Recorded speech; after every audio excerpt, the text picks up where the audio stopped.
పరకామణి కేసులో సమగ్ర విచారణ జరిపి దోషులెవరో నిగ్గు తేల్చాలి అని సిఐడిని కోరినట్లు టీటీడీ మాజీ చైర్మన్ వైవి సుబ్బారెడ్డి తెలిపారు. ఇవాళ ఆయన స్టేట్మెంట్ను సిఐడి రికార్డ్ చేసింది. కల్తీ నెయ్యి, పరకామణి అంశాలను రాజకీయ వివాదాలుగా మార్చారు. తప్పు ఎవరు చేసినా తప్పే, దోషులకు శిక్ష పడాలి. మా హయాంలో జరిగింది కాబట్టి విచారణకు పిలిచినట్లు అధికారులు తెలిపారు. దీనిని రాజకీయం చేయొద్దు అని మీడియాతో వ్యాఖ్యానించారు.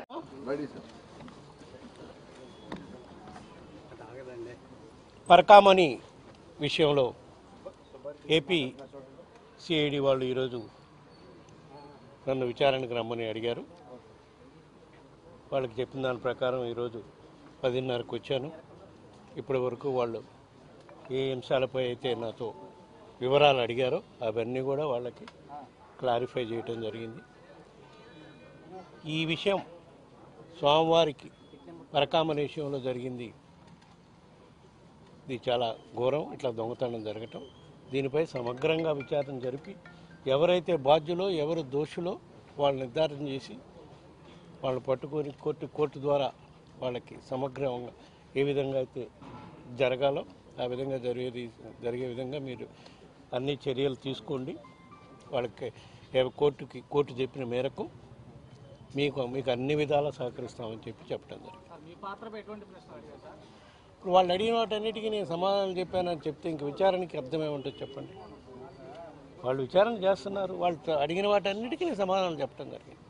ఒక్కటి మాత్రం చెప్తాను, నేను మీ హయాంలో జరిగింది ఇది, దానివల్ల మిమ్మల్ని పిలవాల్సి వచ్చింది అన్నారు. జరిగిన మాట ఇప్పుడు తర్వాత నేను మా పీరియడ్ అయిపోయినాకనే నా దృష్టికి వచ్చింది. దీన్ని బయటికి రాకుండా ఎవరు తొక్కిపెట్టారో, అధికారులా, దానికి విజిలెన్స్ డిపార్ట్మెంటా, ఎవరు అనేది నిర్ధారణ చేయాల్సింది మీరు తేల్చినాక కోర్టు ఏ విధంగా నిర్ణయిస్తే దాని ప్రకారం చర్యలు తీసుకుంటే రాబోయే రోజుల్లో కూడా ఇది మంచి ఇదిగానే ఉంటుంది. కాకపోతే దీన్ని పొలిటికల్ రంగాల మీద కార్యక్రమం చేయొద్దు. సుబ్బారెడ్డిని పిలిచాము, కరుణాకర్ రెడ్డిని పిలిచామని మీడియాలో కొట్టే కార్యక్రమం చేయకుండా నిజంగా సిన్సియర్గా మీరు చేసే కార్యక్రమం అయితే మంచి కార్యక్రమే, దోషులను తేల్చే కార్యక్రమం చేయండి అని చెప్పడం జరిగింది. నువ్వు అంటున్నావు, వాళ్ళు ఏం అడగలేదు నన్ను, వాళ్ళు నన్ను అడగలేదా అంటున్నా. వాళ్ళు నన్ను అడిగిన అంశాలు నేను చెప్పా. అదే ఇప్పుడు నిజంగా చెప్పా కదా, నువ్వు ఇట్లా మీడియాలో ఇట్లా రాసి మమ్మల్ని అందరినీ బదనాం చేయాలని, దానికోసమే కదా. అందుకే నేను ముందే చెప్పా. వాళ్ళు అడిగిన అంశాలన్నిటికీ నేను క్లియర్గా చెప్పడం జరిగింది. మీరు ఏ విచారణలో ఏ విధంగా సహకరించాలనో కూడా మేమందరం సహకరిస్తాం. నేనే కాదు, మాతో పాటు బోర్డు మెంబర్లు అందరూ కూడా సహకరిస్తారని చెప్పడం జరిగింది. సార్, టీటీడీ వేదికగా పరకామణికి సంబంధించి, లడ్డూకు సంబంధించి జరుగుతున్నటువంటి ప్రచారం వరుసగా దీన్ని రాజకీయంగా మార్చి చేస్తున్నటువంటి విమర్శలు మీరు ఎట్లా చూస్తారు? అదే చాలా దారుణం అని చెప్పా కదా. టీటీడీ లడ్డు విషయంలో కానివ్వండి, పరకామణి విషయంలో కానివ్వండి, కేవలం మా ప్రభుత్వం టైంలో జరిగింది కాబట్టి మమ్మల్ని అందరినీ జోషులుగా తీర్చిదిద్దే కార్యక్రమం చేస్తున్నారు. ఇది మంచి పద్ధతి కాదు అని చెప్పడం జరిగింది.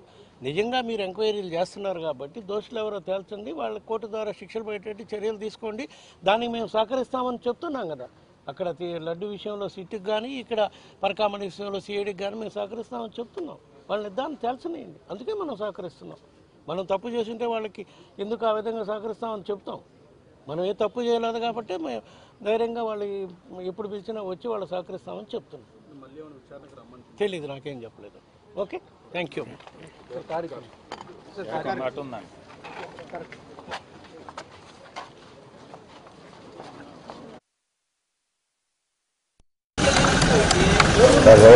నమస్తే.